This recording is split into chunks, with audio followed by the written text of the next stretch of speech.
shareholders were pissed.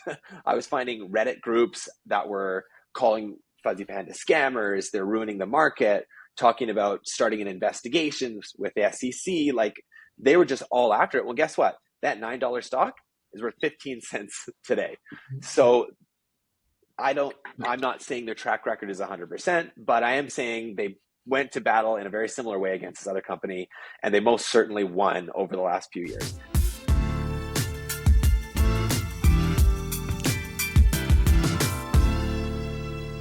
Hey everybody, welcome back. This is episode 18 of the Beyond the Edge podcast. We've got a full team here today with Trend Tracker, Mr. Fundamentals, and Small Cap Kev.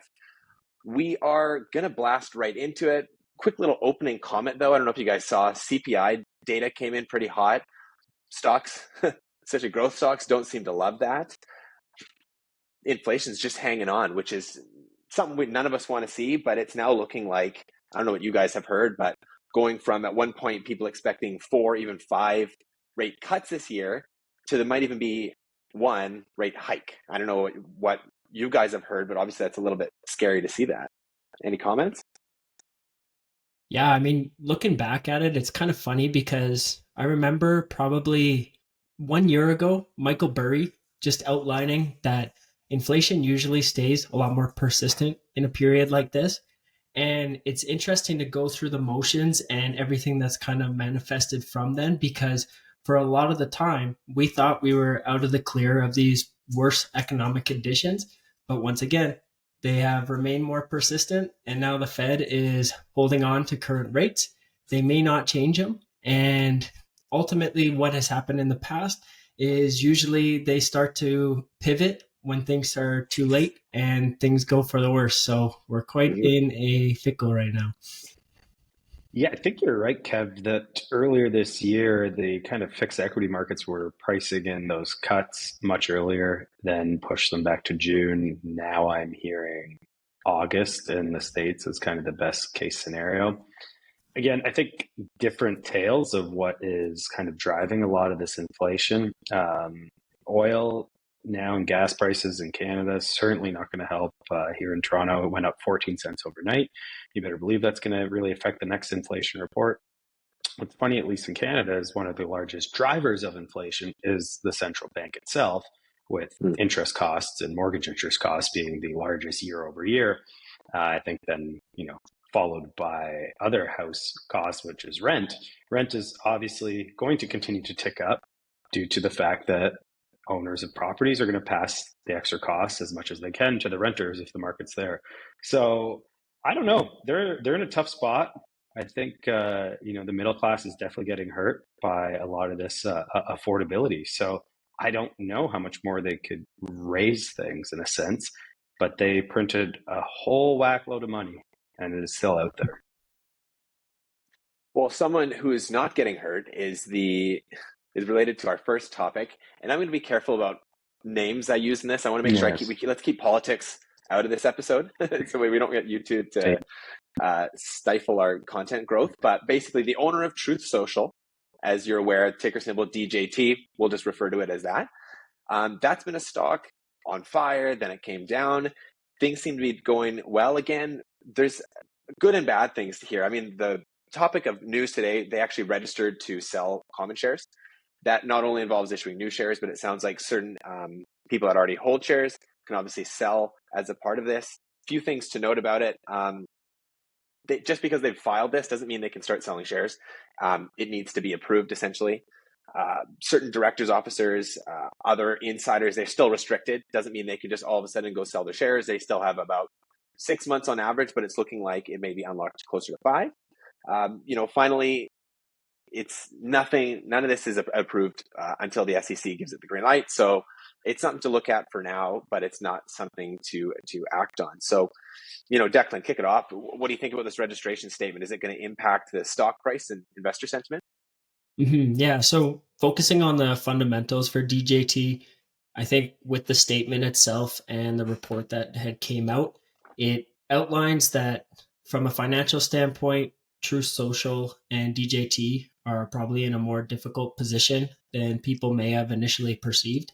And so for that reason, it makes sense why they're trying to raise more capital and try and keep the boat running, because ultimately they need to be able to prolong this business as long as possible. And even from an investment standpoint, you ideally hope that you're setting up a business that can be sustainable well into the future. But when you outline that, I think, again, they only made about $4 million in revenue and they had an operating loss of, I think it was like 150 million from a pro forma basis.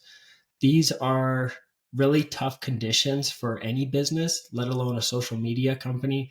And ultimately, the additional associated risks that are tied to having somebody who is, quite polarizing and a key figure in the world right now, being kind of the face of your business. If, like the report said, if his popularity declines, this could affect the company overall. So I think investor sentiment is quite aware of these risks now, and they're taking into account the financial condition as well, and really just causing all this additional volatility that's going on.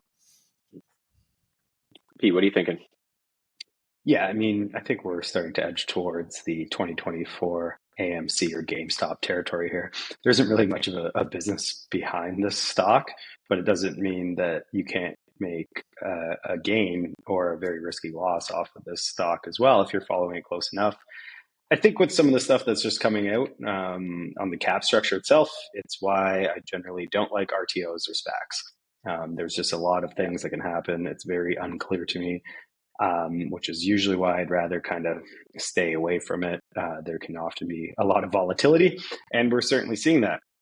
That being said, if you're watching this closely, there could still be some opportunities, but I don't think a $4 million a year revenue business should be worth $5 billion.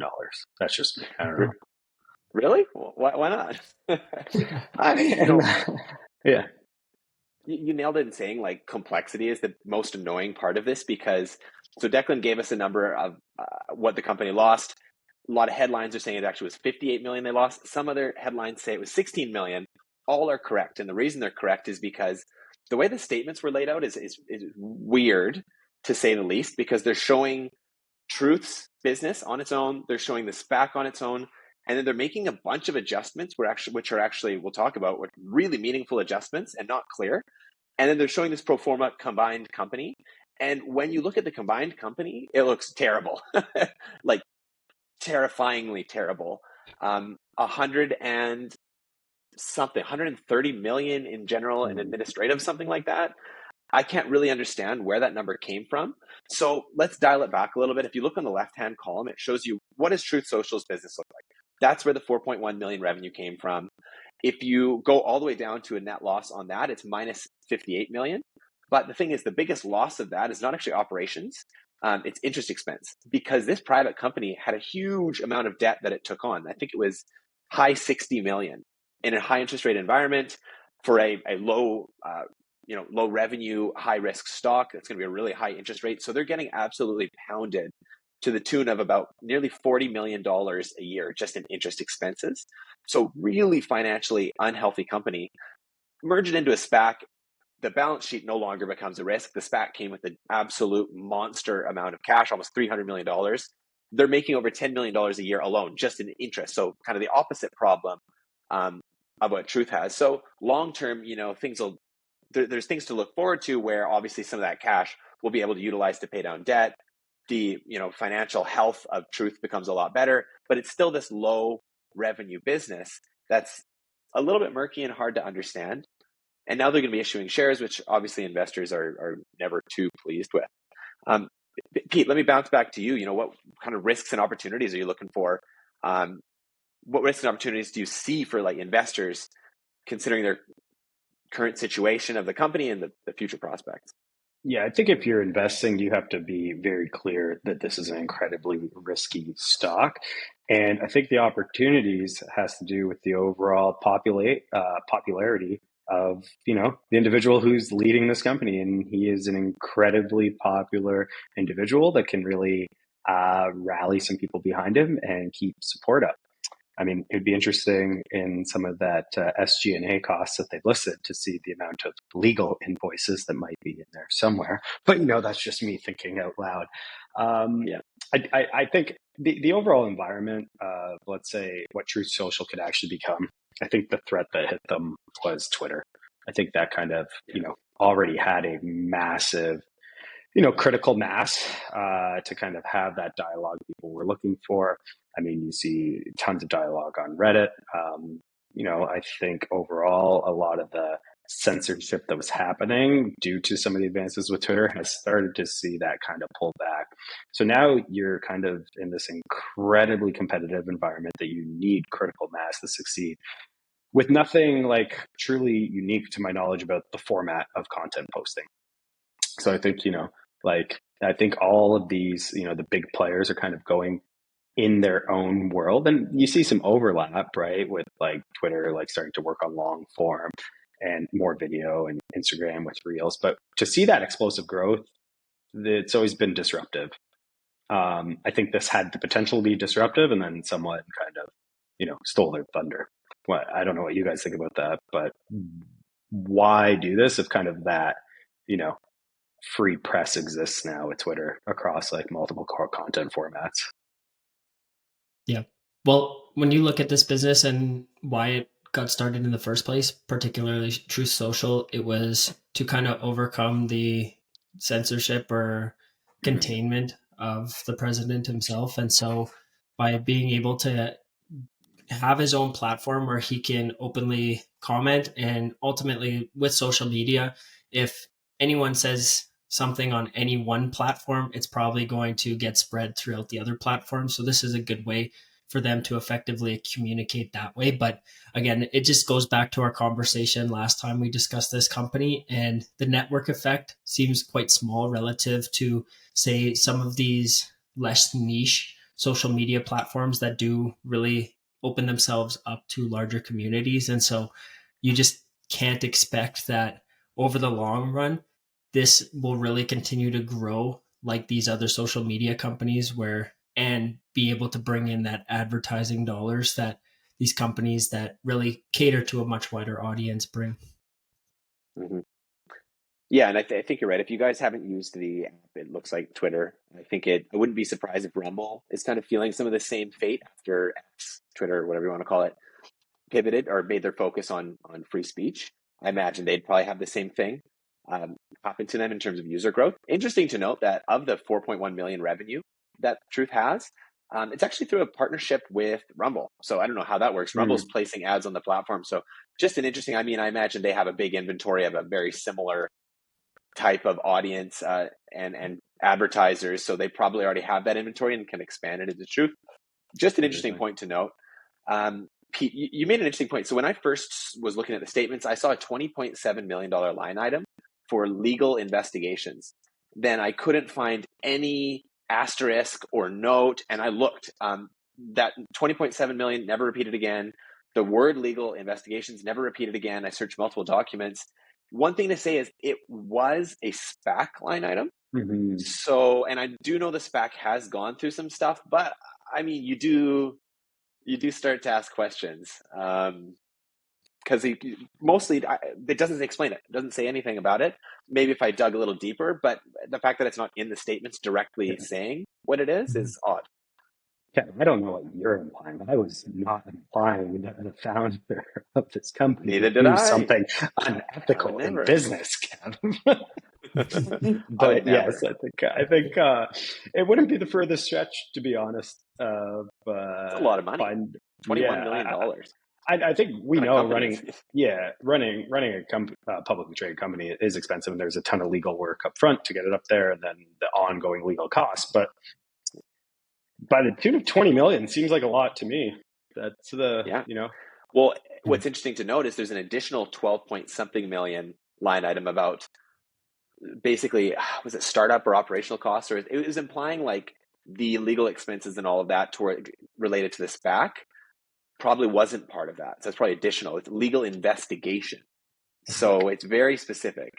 I would suggest not a line item you want to see. Yeah, if you have a $400 million fraud case against you, what's another 20? Go all in. Just go in.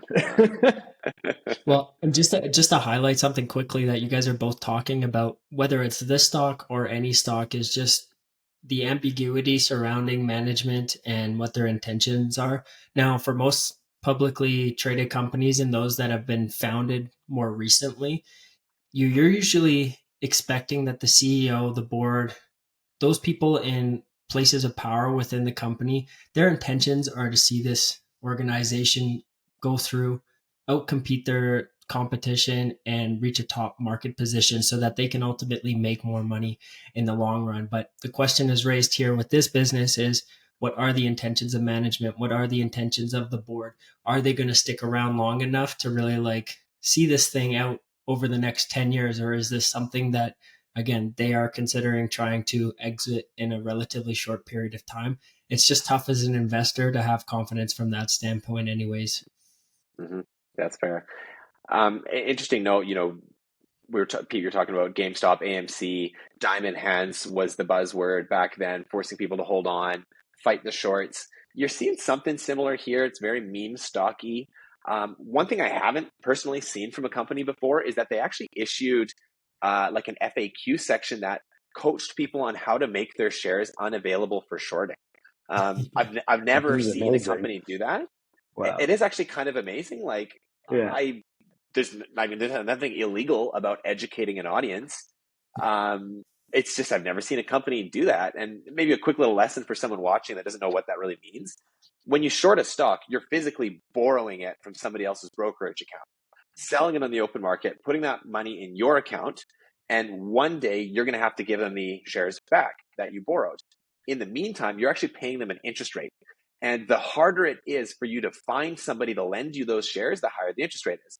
So if people who own the stock are actively moving into an account that's not margin, meaning it can't be shorted, or they're whenever they sign something that said your shares are available for securities lending, you can opt out of that, and then all of a sudden it becomes really hard to borrow shares. The price per shares that you can borrow now becomes crazy high, possibly to the point of you just saying, "Forget it, this stock's not worth shorting." And the fact that they're coaching investors through that is just it's smart. As much as I hate to admit it, it's perhaps a little manipulative. Yeah, I think send me that FAQ because my wife watched Dumb Money on the flight to her vacation.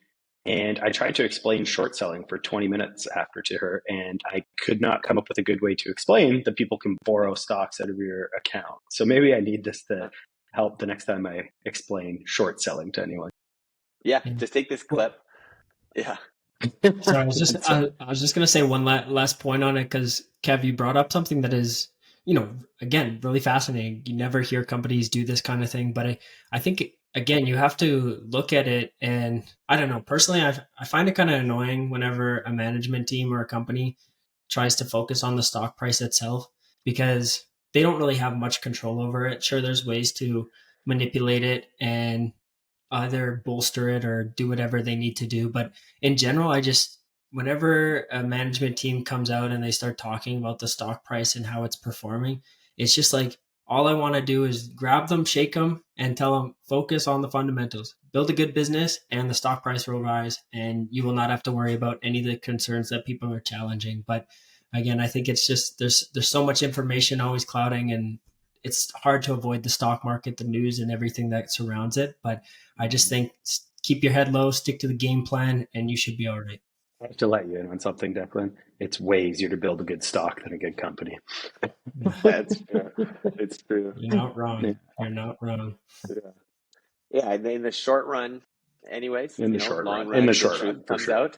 The truth comes out. Oh, it's more fun building a stock. Oh boy. Until it's not. Yeah, until the smart money comes in. And then, you don't have a company anymore. So yeah, then it's no fun at all. And that's what we're going to see here, because there is literally 0% chance that this group is ever going to build a world-leading social media platform. It's not going to happen. But it doesn't mean that you can't make a couple bucks along the way before November. Yep. And they've got a lot of money to try things, so hopefully they spend it wisely for the sake of shareholders. The next topic is far more scandalous, and this is an interesting one, and it kind of gives you flashbacks to a bit of Wolf of Wall Street, bit of Big Short. Globe Life Inc. It's an insurance company. Stock dropped. It's actually over 50% at one point. It's recovered a little bit. Big short report, big damning short report from Fuzzy Panda Research. Yes, that is the real name. They accused the company of very wide-ranging insurance fraud. It's a pretty huge allegation. They are definitely going to get sued. But I'm curious what the merit is to it. A few key points. They're accusing one of the subsidiaries, it's AIL, of a lot of things. Everything from writing policies for dead people, making fictitious people up and writing policies for them. There is a bribery and kickback scheme that supposedly happened with one of their insurance license testing vendors. And there's an attorney firm, Hagens Berman. They're encouraging investors who suffered substantial losses to reach out, see what kind of securities law violations there have been. So this is a big thing. We can get into this. I would say I don't know a ton about the Globe Life stock. I kind of took a little bit more interest in who Fuzzy Panda was and what they've done in the past. So just to kick things off, Pete, what in terms of looking at this, what steps could Globe Life take to address the allegations, restore some kind of confidence? What would you do?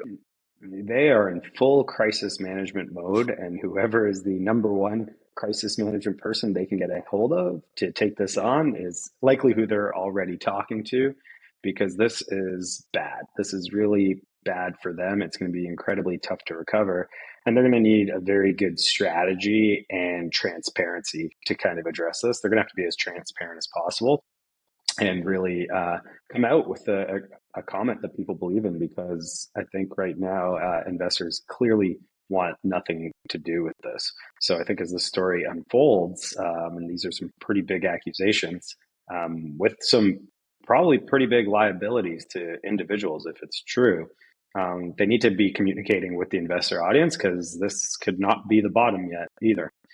Yeah, so it's really interesting what you're talking about, Pete, because this actually reminds me a lot of David Einhorn's book, Fooling Some of the People All of the Time. And maybe it could potentially paint a picture or kind of provide you with a guide of what one could expect when such damning information can come out about a company. But really, just to paint a quick picture of the story itself, David Einhorn and his hedge fund, Greenlight Capital, shorted this company called Allied Capital.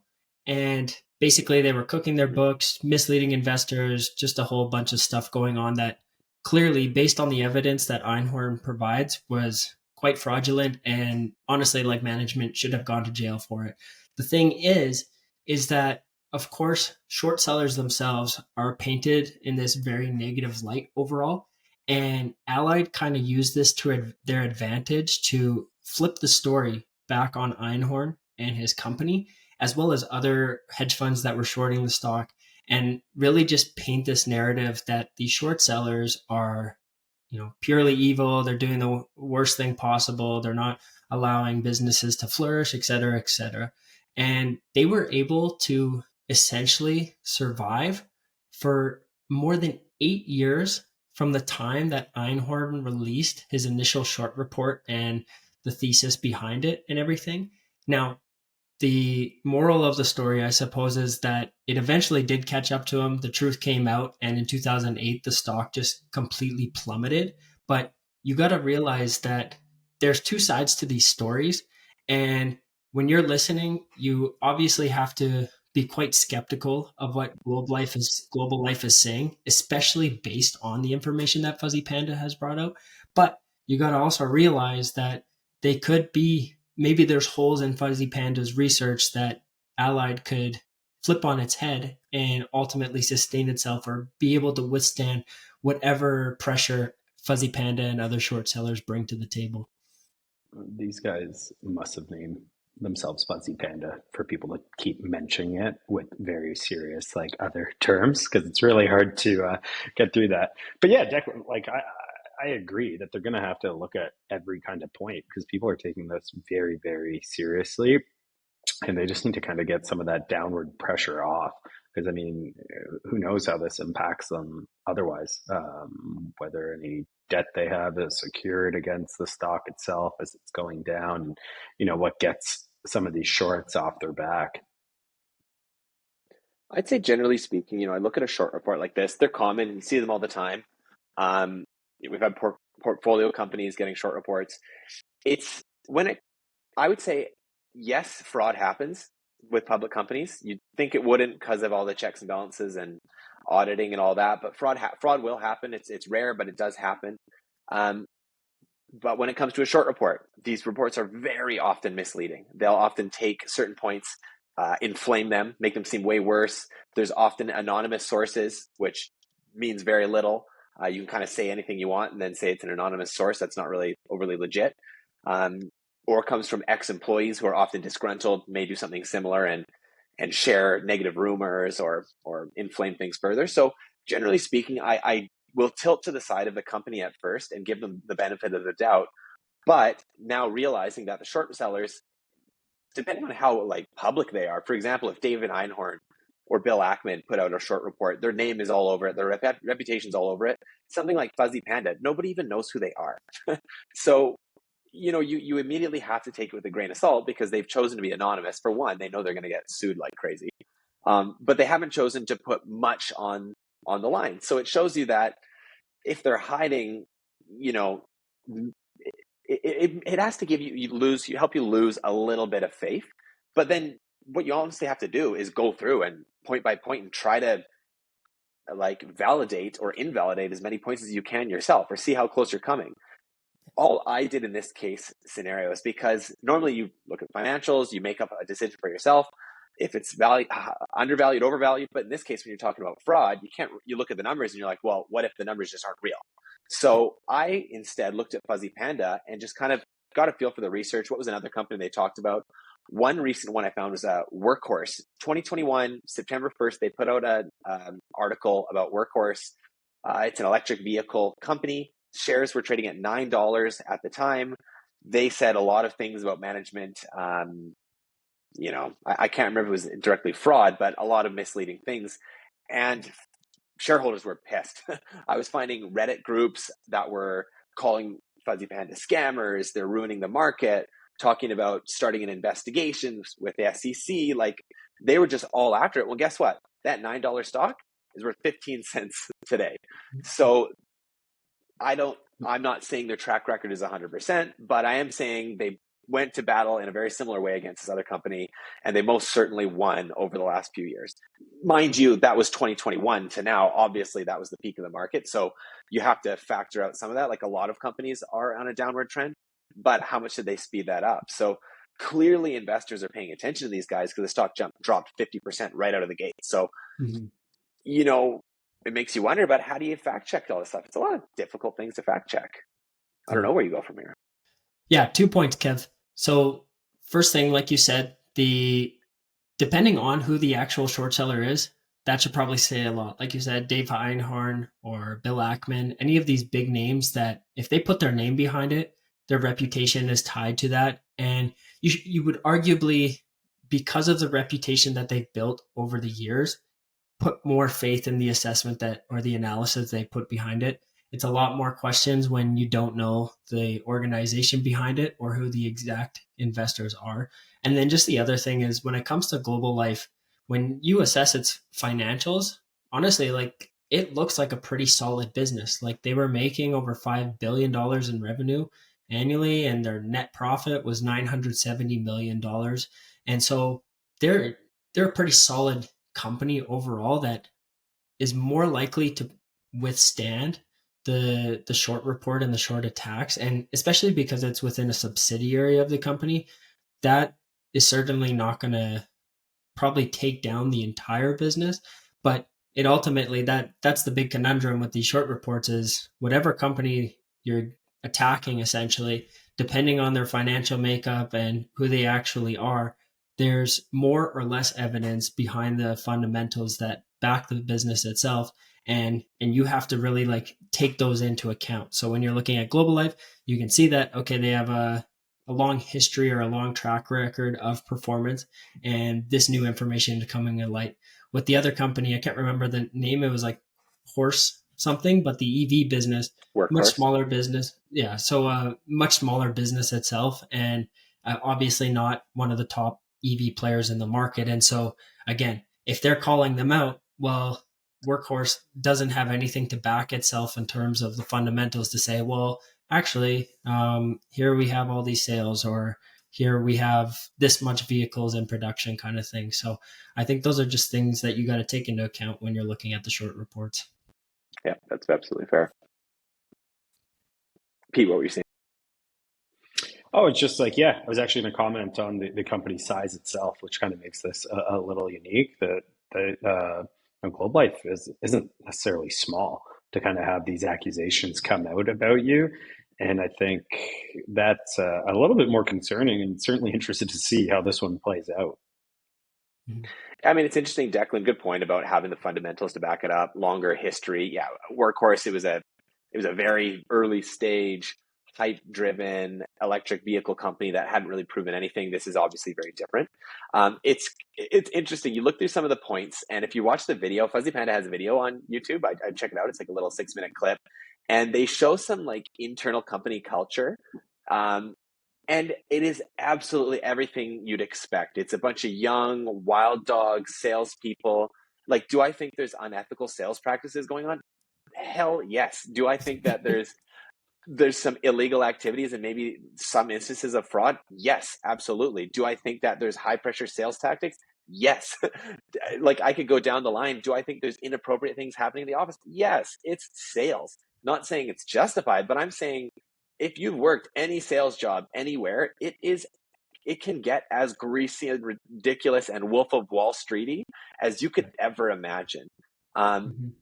Doesn't necessarily make it illegal. So I would not be surprised to see that there's a lot of BS. Trying to get writing a policy for a deceased person and all that. Could it have happened? I guess. Do I think that something like that? There's that many people that ballsy to do it? I just don't.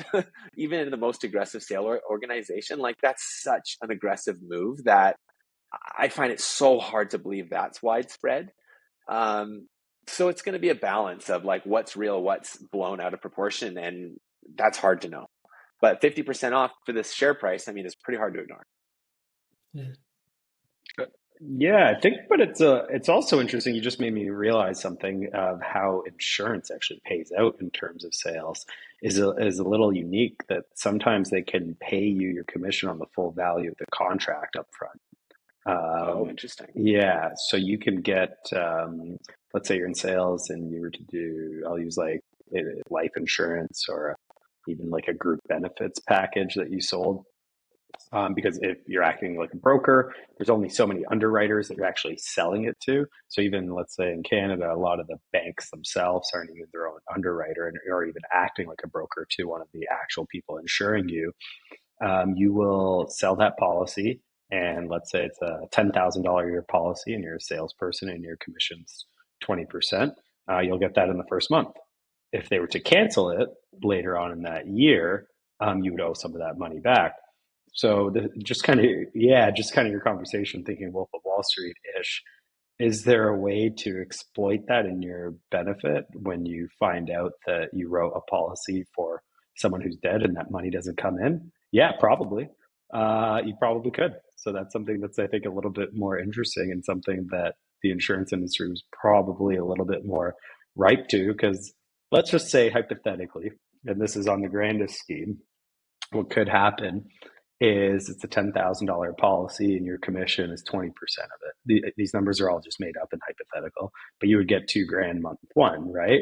But let's say the actual payment from the dead individual is less than that, and then so like you could almost front month one or something. If you're going deep into like a fraudulent scheme, which I don't know how deep this goes, you would actually come on the upside, and then they would be sending collection letters to a person that doesn't exist.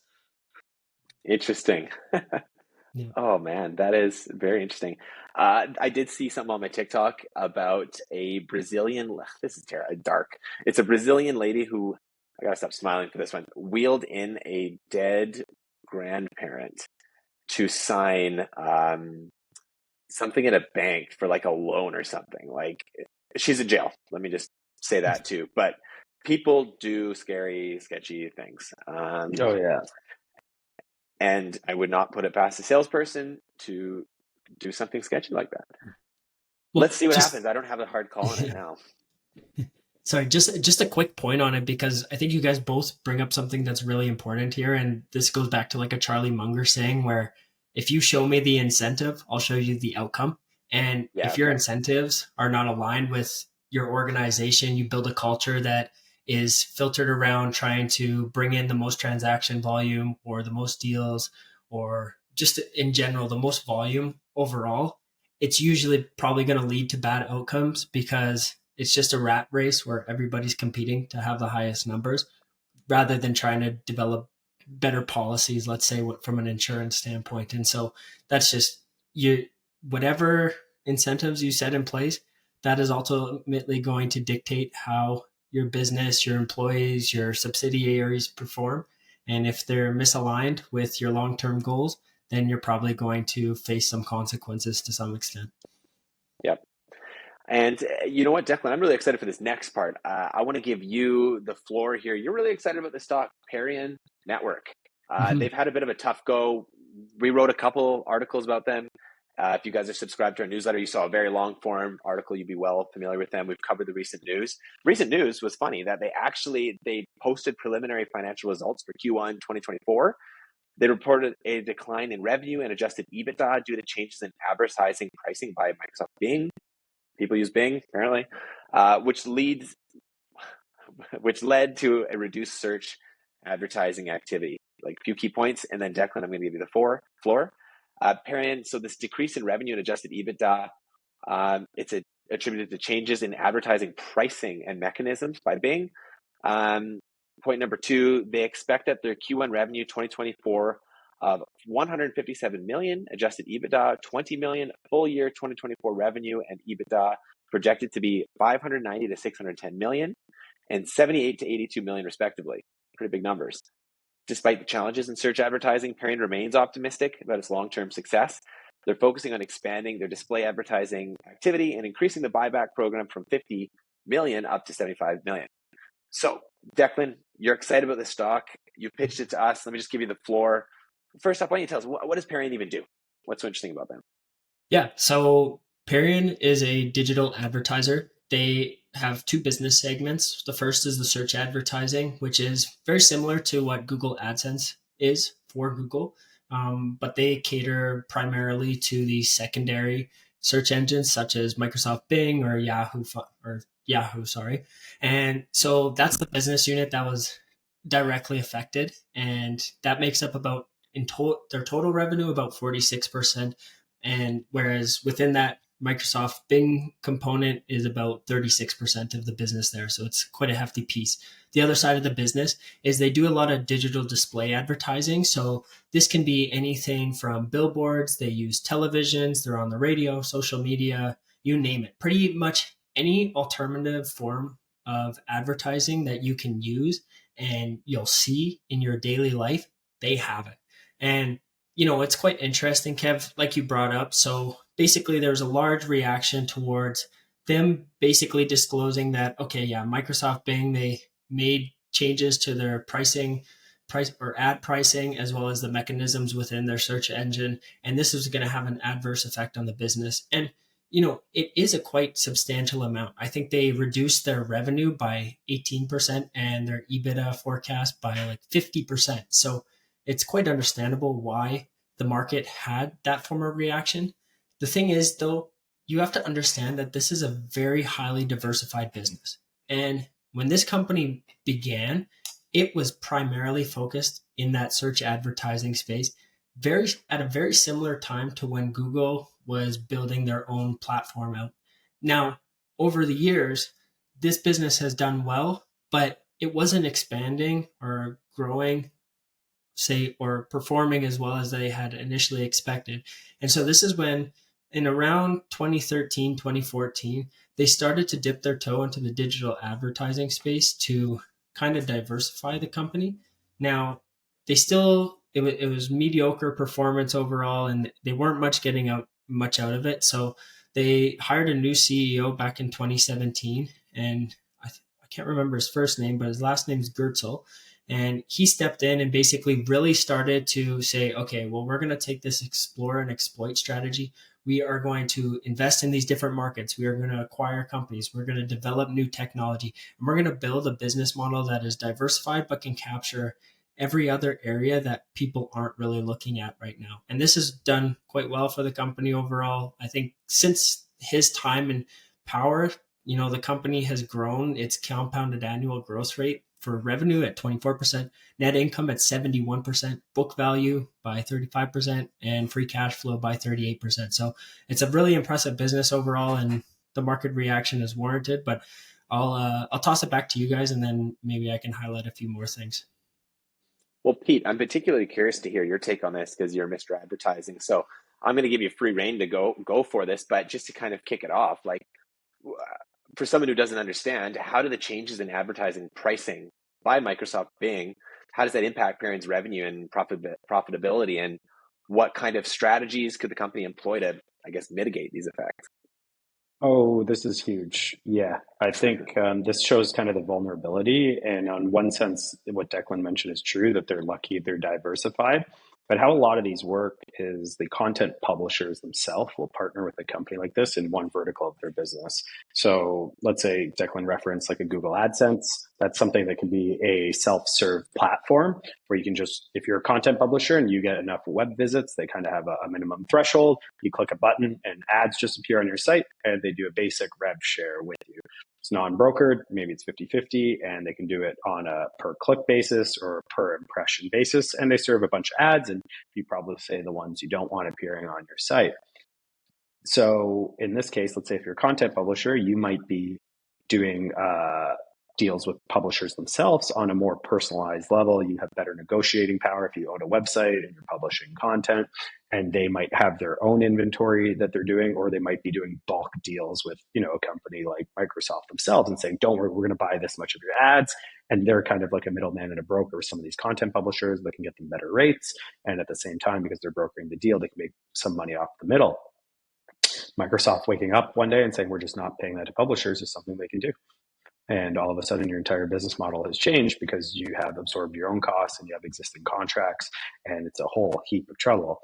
That is one threat to their business. The other one is the fact that we've experienced fundamental changes in how people are consuming content and looking at websites less for content and how-tos and starting to look towards our future AI overlords.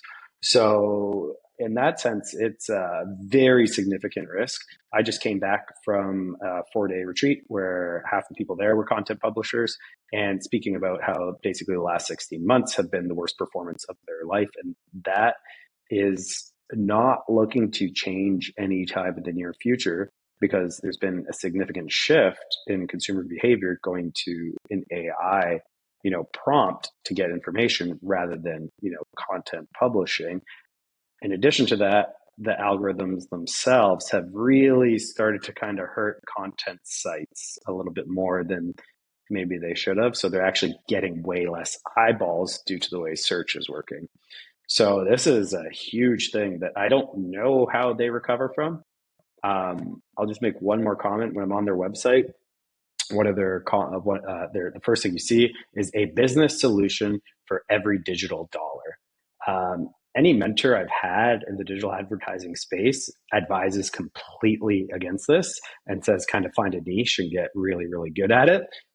That's why we myself right now are not a full service digital advertising agency. We kind of have our 3 services, and if people offer us digital dollars for something that we don't do it. So go find someone else at it. I would say 99 times out of 100, I'd say that's a terrible strategy, but it seems to maybe have saved them on a fundamental shift now. I'll just bounce back here because I think there's 2 points. And first and foremost, when it comes to the risks tied to Perion, their association and how they leverage Microsoft Bing is by far their biggest risk. There's, I think, 2 ways that they are going to be able to overcome this, to your question. And first, just speaking about the valuation itself, the business has been just absolutely obliterated from a valuation standpoint. I think it's trading at a price to sales of like 0.2 and a price to earnings of like 4.98. Simply Wall Street has it as a 33% below its intrinsic value. And then even in our own valuation, we had it up to even 80%. So when I look at it, even without or search advertising unit, the business at what it's currently being priced at today, you'd still probably be able to do all right. Now, the second thing on that though is I think Perion has had enough foresight to anticipate these risks, and they've done a really good job making acquisitions to kind of mitigate these areas where they were ultimately struggling. And so, for example, this HiveStack company, they got a digital outdoor display company, and they acquired it for about $100 million. And immediately by acquiring them, they were able to enter and penetrate 32 new markets. They were also just partnershiped with a Brazilian outdoor display company, and they now have access to more than 29 people and 64,000 screens within that area. And again, that's just one example of a business itself, but two markets within that digital display space that I think are doing well and showing promise at least is the company has a connected TV partnership with DirecTV, where basically they'll have paused ads that they'll display on their screens. And this business was growing 56% year over year. The market itself is projected to grow about 15% annually up until 2027. And just last year alone, the market itself was growing 20%. So it's outpacing from that end. The other side is Perion's retail media segment that was growing 114% year over year. And this is compared to the market that was growing at 23.1%. So I think the thing is here that you're right, Pete, you would want to hone in on a specific area, but Perion has developed the infrastructure and has a large enough reputation that I think they do have more flexibility where they can explore and take advantage of these markets. And even from that standpoint of advertisers struggling right now, or more specifically publishers, well, that could likely lead to consolidation, whereby a company that has a good balance sheet, a lot of cash, could position themselves to continue making acquisitions and further improve their situation, and ultimately be able to invest in those technologies that come about as the next phase of advertising on the internet and whatever that looks like with AI. And they have a couple of examples that they're using it as well, but I think that was a pretty long-winded response. So I just wanted to add that in there, anyways. We always appreciate your long responses. But tell me if I'm looking at this the right way then. I mean, I'm just looking at the notes for the previous financial statements. Revenue for 2023 was 743 million. They're expecting to be closer to 600 million this year. Obviously a huge drop. But, if I'm seeing the market cap here, less than 600 million. So it's still, even if they have this like horrible drop in revenue, it's still like a one-time sales at most. So it's still, from that point of view, I guess, Declan, you've said it all, but just one more question for you. It would just be like, how confident are you that they're actually going to hit these new revised targets? Or do you think, and then Pete, actually, maybe you comment on this after, or what's the risk of it being way worse than they expect? Declan started off. Yeah, so I think the new management, especially that has been brought in since 2017, has been very disciplined and very high quality capital allocators overall. And so when they came out and they revised their guidance for year end, and it was meaningful, to be honest, I think that they were also almost setting the bar like really low, or kind of producing a very conservative projection, because I do believe that everything that they're building within the business, both units themselves, I think search advertising was growing 28%. Obviously, that's going to take a hit this year based on what's been outlined. But the digital display advertising unit was growing at 24% as well. And so I think they set the bar low. They want to keep investors' expectations in check and almost under promise and over deliver. And by year end, I would feel that as long as they continue to carry out their growth strategy and they be diligent with their capital and continue to invest in these new market opportunities, I think they'll be fine. And they may even beat expectations when it's all said and done. Then Pete, what about the other side? What's the risk? Do you think this Microsoft stuff and everything gets worse? A lot. And I went through their investor deck and I saw some of the same things Declan was saying, where you saw these nice percentages in year-over-year growth. The slide that I really wanted to see was basically a pie chart of the sources of revenue. And Declan, I don't know if you know this off the top of your head or if there's something you can share, but if there's a large part from that content publishing side, that's really what's getting priced in here because it doesn't just bounce back. I think that plus maybe a softening economy, advertising spends are usually one of the first things to go. I fundamentally disagree with that, everyone. You should always keep advertising. But that can be tough to kind of bounce back as well as, let's say businesses closing, less people advertising, plus this content, plus the fact that there's going to be a fundamental change in user behavior, leads me to believe that maybe a lot of investors are pricing some of those things in. Fundamentally, the business model may have changed with the details of a rev share with Microsoft Bing. So there's a lot of challenges. At the same time, I never like keeping good entrepreneurs down. Entrepreneurs are the backbone of the economy, and that's because they're excellent problem solvers. And this sounds more like a potential real company than just a good stock. So I think in the long term, if they can figure that out, because let's say even fundamentally, like I said, their revenue model changes. If they're savvy guys who know what they're doing, they just might need a little bit of time because the future of advertising looks very different. So if they can find a way to get a headline that says white label partnership with Microsoft AI advertising, I think we can see something here. Yeah. Well, and to that point, I think that's the big thing here is that they have a lot of intellectual property and technology in general that is positioning itself for this next phase. What that looks like, I think we're all still trying to figure out how we can leverage AI and maximize the advantage. But the good thing here with this business is, one, they have the capital to be able to invest and try new things and experiment. But on top of that, they've also found and generated some success with it. So two things, for example, they developed this one generative AI based thing called Wave, and it essentially is it'll feed in AI generated advertisements. And this is nothing special. I kind of take this technology with a grain of salt, but it has performed well. They helped out one of their customers, Pep Boys, improve their visit rates by 2.4 times and increased incremental sales by 170 or 117%. But the one that I really think is impressive is they have this other technology called SORT, SORT, that basically is very similar to when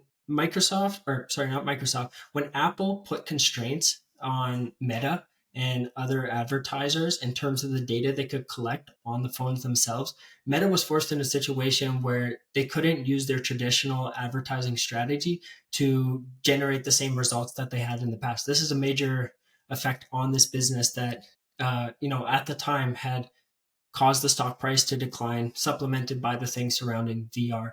But when you look at Perion as well, they essentially have developed the same technology that Meta developed, where they've used and leveraged machine learning to be able to learn about their customers and create these identities around customers that are producing similar results to what they were historically, but even better as well. And this is the way to get past this cookieless future where people can't collect data in the same way. Perhaps publishers aren't growing as effectively, but they can still understand customers and then ultimately find ways to convert them to paying people that ultimately keep this business going into the future. So I think they are adopting the technology that ultimately is going to position them well. It's just a matter of, like you said, Pete, you probably got to give them a little time before things turn around. Yeah, there's still some things I disagree with what you mentioned, though. Fundamentally, how advertising works is eyeballs, right? Eyes, ears, seeing or hearing something. And let's say I'm looking at a screen, and that was how to do anything. Let's just say I'm looking at how to make lasagna, and I want a recipe. So, one of their content publishing customers right now was someone who'd put ads on how to make lasagna. What makes sense for that? Maybe if you're advertising sauce and ground beef, or some pasta sheets, right? And you go on their website and maybe see a couple ads, and maybe next time you go to the store, you get some Ital pasta. What my concern is now is that you don't go to the website, right? You go to OpenAI and you go to Google, Gemini, and you say, I want to make lasagna. And now they're showing you, their AI experience. And the amount of detail that goes into an AI prompt versus a Google search is immense. I think you guys are well aware of that, having used AI. My concern is where does a company like Perion now fit in when Gemini and OpenAI, Microsoft launched their ad platforms within there? Why do they exist, right? So like, this is my concern. I'm not saying they're not thinking about this. This is something I'm in the advertising business, I think about, but cookieless future won't matter as much to Google because you're giving them loads and loads and loads of information in your prompts that they'll know so much about you, and you'll be logged in with your Gmail account and they already know who you are. They already have that 1P data. So a company like this is maybe a little bit, more, because like, think of a future of Google and all this information you're putting in. I think the paid medium pay per click experience changes, that when you open your browser, as scary as this might be, they're going to already have those search terms before you even have to put it in.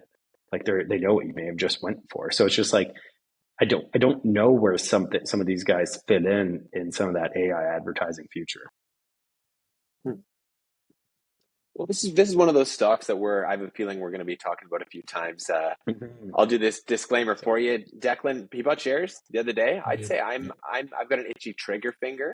I wanted to hear Pete's take on this, given your advertising knowledge. I was very curious. So now I'm still curious, though. I got some more homework to do myself, but it's looking cheap. It is looking neutral, cheap. and it's undervalued. So it certainly looks that way. Yeah. I really appreciate this perspective too, because like Kev said, I had made an investment, and I think it really helps me hone in on and assess my own thesis about the business itself. And it's an interesting business, because the way I look at it is, anytime a catalyst where the stock price drops by 40%, 50%, 60%, any of those really substantial drops, and the business itself has relatively strong fundamentals, you have to look at it at least with a keen interest, and then ultimately see where it goes. But this is a great way to test that thesis overall. So yeah, I appreciate you having this feedback as well. And those of you guys watching, below, we're going to link an article, not even an article, deep dive. It's a truly deep dive. It's a big research piece on this company. Check it out below. It's our third free gift from the premium newsletter. You don't have to pay for this one. Take a look. Just gives you a peek on what's inside the premium newsletter. Of course,